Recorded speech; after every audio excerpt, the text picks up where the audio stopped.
I got a text from my friend Amy the other night.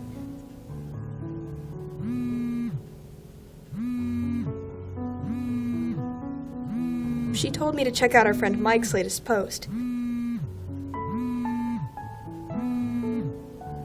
It seems he was mad at our English teacher for giving him a D on the essay. He said, and I quote, "Mr. B will live to regret this." I didn't think anything of it. Mike is a little overdramatic sometimes.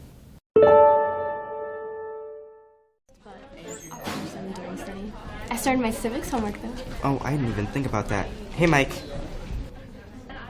What's wrong with him? He was really angry yesterday. Mr. Blanchard gave him a D on his essay. He posted something like he was going to make Mr. B regret giving him a bad grade. Keeley Dale, please report to the office. Keeley Dale, please report to the office. I can't believe you gave me a D. You just wanted to see me fail. I should mess you up.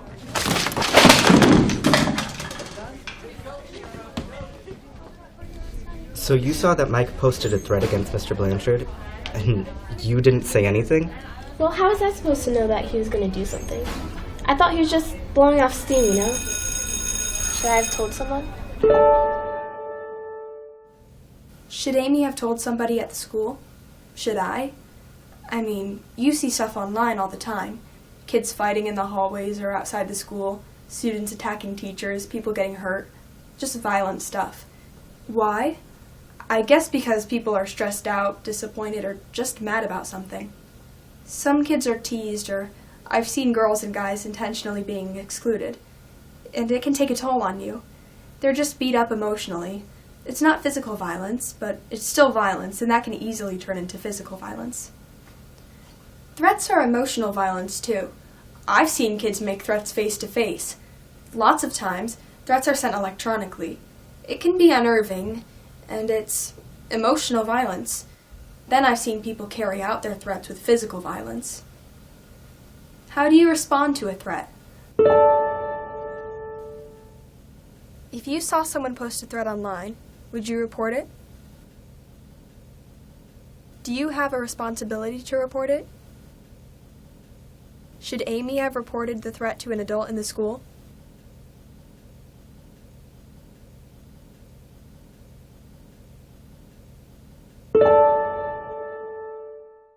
How do you respond to a threat? Like the other day, Sarah threatened her boyfriend. So, on Saturday, we can go to the corn maze, and then I like to pick up a pumpkin. Can't do that on Saturday. I gotta be at school at 10. We gotta watch game film and then practice. It's always football. You never have time for me anymore. Sarah, you know football takes up a lot of time. Plus, this year I have AP Math and English. I'm sorry, I'm doing the best I can. Excuse me. I'm done. It's me or football. I'm sorry you feel that way, but I have a commitment to the team. Then it's football. If I have to choose, then yeah. You'll be sorry. What does that mean?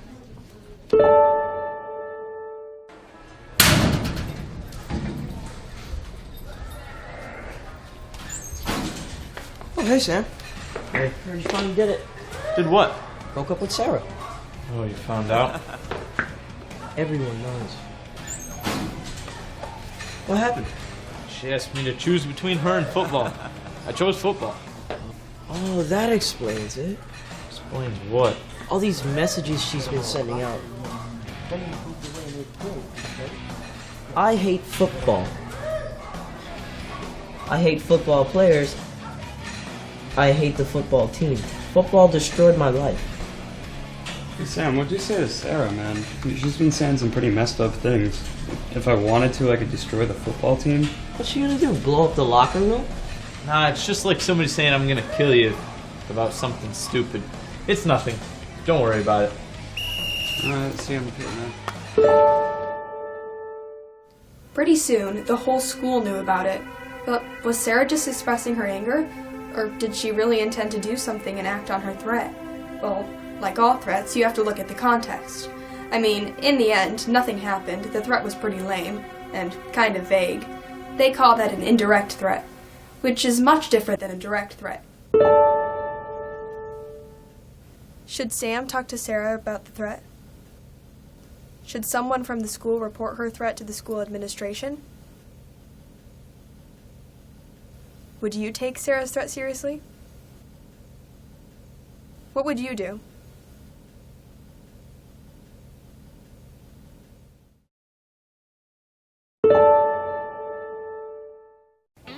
Sometimes, anger and frustration can lead to direct threats and to physical violence. Ava? Ava, what's the matter?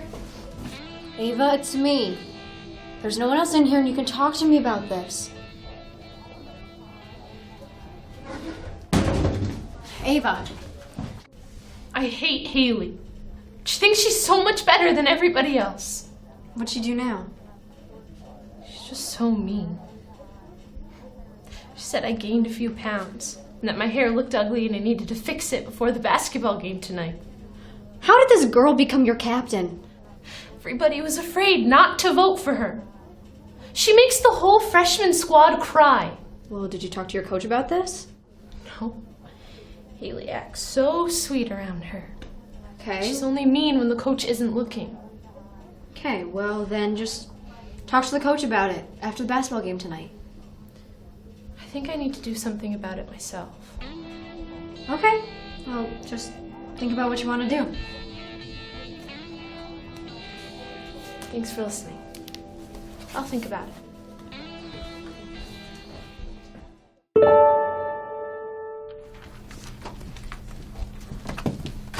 Hey, Sam. Hey.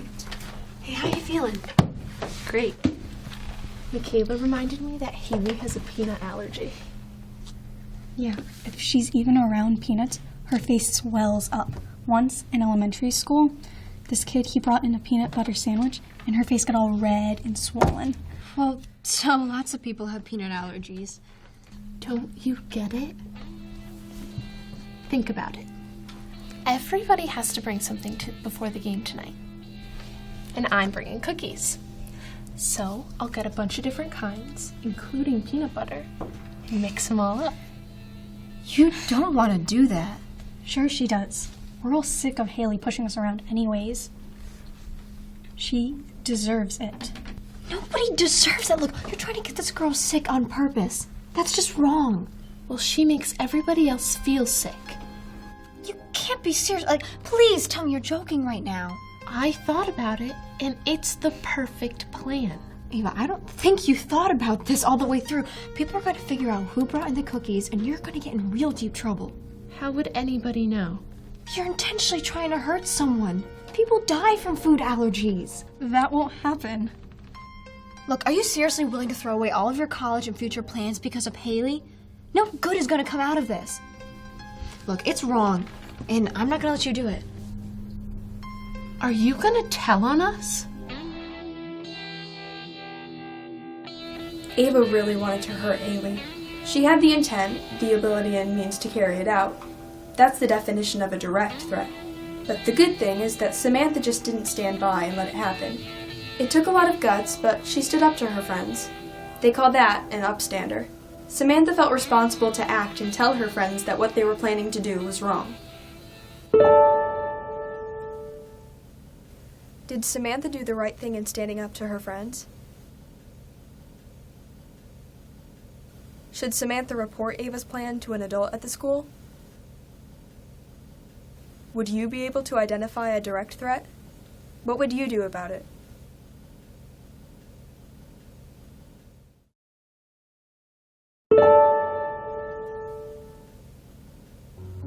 Some threats are easy to identify, then others can be more vague.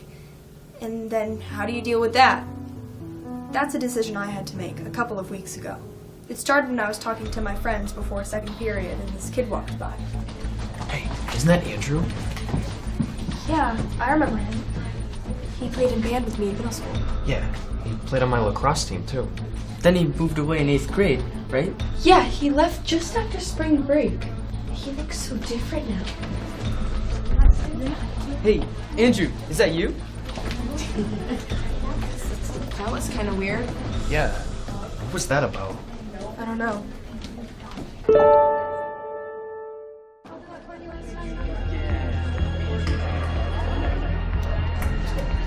is that? Hey, loser.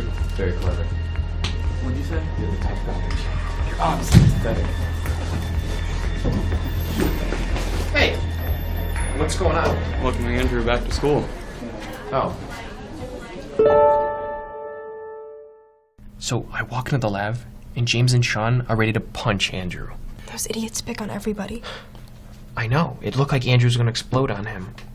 Well, it sounds like he needs some friends. Look, he's sitting all by himself. Let's go sit with him. Are you sure? Yes. Look, he's new here.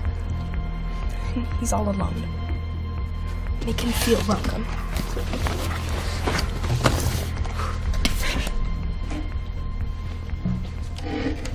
Hey, Andrew. Want some company? Whatever. So, Andrew, when did you move back to town? A few weeks ago. So, you remember when we played lacrosse together? Yep.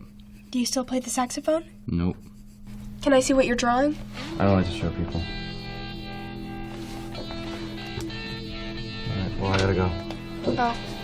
Okay. See ya. Bye, Andrew. Well, that was awkward.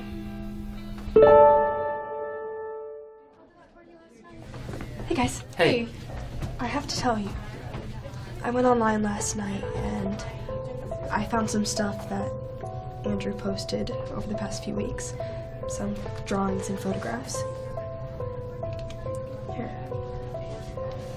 Whoa. I mean, they're cool, but they're pretty messed up. Look here. A hangman's noose with 5 names in it. I wonder who they could be. James and Sean are 2 of the names. And look at this one. I'm drowning and nobody knows it. That's so sad. The dude has some issues. It's scary, isn't it? Maybe we should tell someone. Who? Mrs. Daly? The counselor? Yeah, they take care of stuff like this. Like what? He's a loner. He doesn't bother anyone, and it's not your problem. Anyway, I'm sure the school knows about it. I don't know.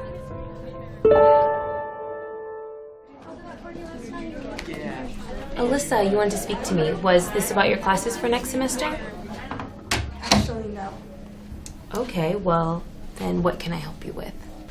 Well, there's this kid Andrew. We used to go to middle school together, and he just moved back to town. Some kids were picking on him, so we tried to make him feel welcome. But he seems kind of, distant. Well, thank you for sharing that. Andrew is a new student, and we should have paid more attention, but I'm glad you reached out to him.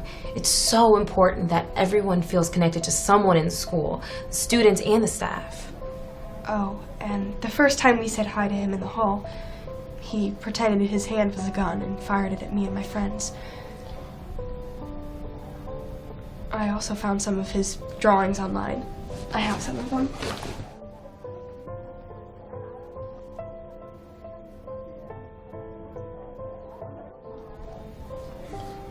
It scared me, so I figured I should talk to someone. Well, you did the right thing. By the way, do you know the kids who are picking on him? Well, yeah, but I know you have some concerns, but they will never know that you gave us their names. And if we really want to help Andrew, it'll help us to know who are the kids who are picking on him. Okay. They'll never know? Promise. It was James and Sean. I think they're both juniors. Well, Alyssa, you did the right thing. And again, I'm glad you reached out to him. That's what everyone in the school community should do. And you were right for telling me what you saw. So I will take it from here, and we will provide him with the help he needs. Is there anything else I can do? Well, keep trying to make him feel welcome here, and reach out and talk to him when you see him. But it's not just you. Everyone has to do the same. Students, teachers, coaches, and everyone associated with the school. Okay. Thanks for listening. Alyssa, you did the right thing reporting this. Lots of students would just ignore it. But we have to look out for each other and keep each other safe. Most kids are bystanders. And you were willing to stand up and help. We need more upstanders like you. I tried to connect with Andrew, but the way he was acting in his drawings really made me feel uncomfortable. That's why I went to talk to Mrs. Daly. She's easy to talk to, and I trust her. I think Andrew felt isolated from everyone else for lots of different reasons, and I learned later that kids that feel disconnected from school are more likely to act out in violent ways. I think it's really important that we all try to make connections because it helps promote a safe school. And if you don't feel safe, you need to talk to somebody about it. Did you think that Andrew's drawings were a threat of violence? Was it a direct or indirect threat? Do you think Alyssa should have told her counselor? What would you do? Are you a bystander or an upstander?